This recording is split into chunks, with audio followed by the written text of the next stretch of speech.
Bible उत्पत्ति अध्याय 35।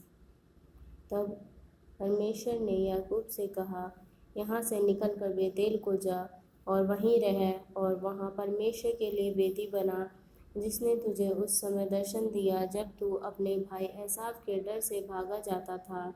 तब याकूब ने अपने घराने से और सबसे भी जो उसके संग थे कहा, तुम्हारे बीच में जो पराए देवता हैं उन्हें निकाल फेंको और अपने आप को शुद्ध करो और अपने वस्त्र बदल डालो और आओ हम यहाँ से निकलकर बेतेल को जाएं। वहाँ मैं परमेश्वर के लिए एक वेदी बनाऊंगा, और जिसने संकट के दिन मेरी सुन ली और जिस मार्ग से मैं चलता था उसमें मेरे संग रहा। इसलिए जितने पराए देवता उनके पास थे और जितने कुंडल उनके कानों में थे, उन सबों को उन्होंने याकूब को दिया और उसने उनको उस बांज वृक्ष के नीचे जो शकेम के पास है गाड़ दिया। तब उन्होंने कूच किया और उनके चारों ओर के नगर निवासियों के मन में परमेश्वर की ओर से ऐसा भय समा गया कि उन्होंने याकूब के पुत्रों का पीछा न किया। याकूब उन सब समेत जो उसके संग थे कनान देश के लूद नगर को आया। वह नगर बेतेल भी कहलाता है।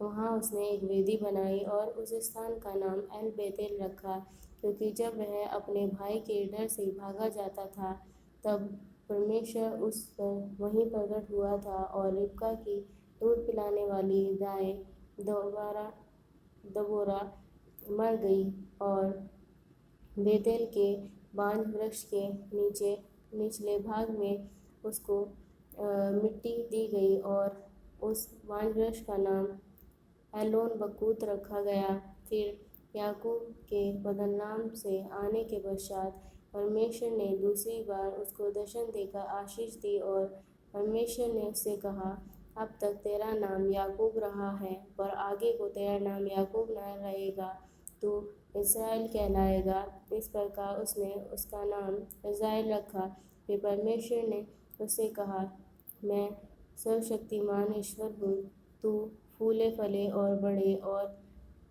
तुझ में एक जाति वरन जातियों की एक मंडली भी उत्पन्न होगी और तेरे वंश में राजा उत्पन्न होंगे। और जो देश मैंने अब्राहम और इसहाक को दिया है वही देश तुझे देता हूँ और तेरे पीछे तेरे वंश को भी दूंगा। तब परमेश्वर उस स्थान में जहाँ उसने याकूब से बातें की उसके पास से ऊपर चढ़ गया, और जिस स्थान में परमेश्वर ने याकूब से बातें की वहाँ याकूब ने पत्थर का एक खंभा खड़ा किया और उस पर अर्घ देकर तेल डाल दिया। जहाँ परमेश्वर ने याकूब से बात की उस स्थान का नाम उसने बेतेल रखा।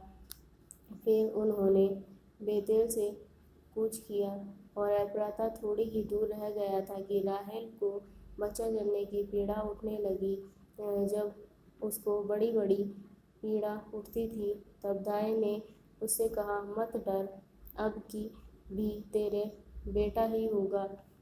तब ऐसा हुआ कि वह मर गई और प्राण निकलते निकलते उसने उस बेटे का नाम बेनोनी रखा, पर उसके पिता ने उसका नाम बिन्यामीन रखा। यूँ राहेल मर गई और एप्राता अर्थात बेतलेहम के मार्ग में उसको मिट्टी दी गई। याकूब ने उसकी कब्र पर एक खंभा खड़ा किया। राहेल की कब्र का वह खंभा आज तक बना है। फिर इस्राएल ने कूच किया और अदेर नामक गुम्मट के आगे बढ़कर अपना तंबू खड़ा किया। जब इस्राएल उस देश में बसा था तब एक दिन ऐसा हुआ कि रूबेन ने जाकर अपने पिता की रखेली बिल्हा के साथ कुकर्म किया, और यह बात इस्राएल को मालूम हो गई। याकूब के 12 पुत्र हुए, उनमें से लिया के पुत्र ये थे, अर्थात याकूब का जेठा रूबेन, फिर शिमोन, लेवी, यहूदा, इस्साकार और ज़बूलून। और राहेल के पुत्र ये थे, अर्थात यूसुफ और बिन्यामीन। और राहेल की दासी बिल्हा के पुत्र ये थे, अर्थात दान और नप्ताली। और लिया की दासी जिल्पा के पुत्र ये थे, अर्थात गाद और आशेर। याकूब के ये ही पुत्र हुए जो उसने पद्दनराम में उत्पन्न हुए। याकूब मरमे में जो क्रियतर्वा अर्थात हेब्रोन है, जहाँ अब्राहम और इसहाक परदेशी हो कर रहे थे। उसने अपने पिता इसहाक के पास आया।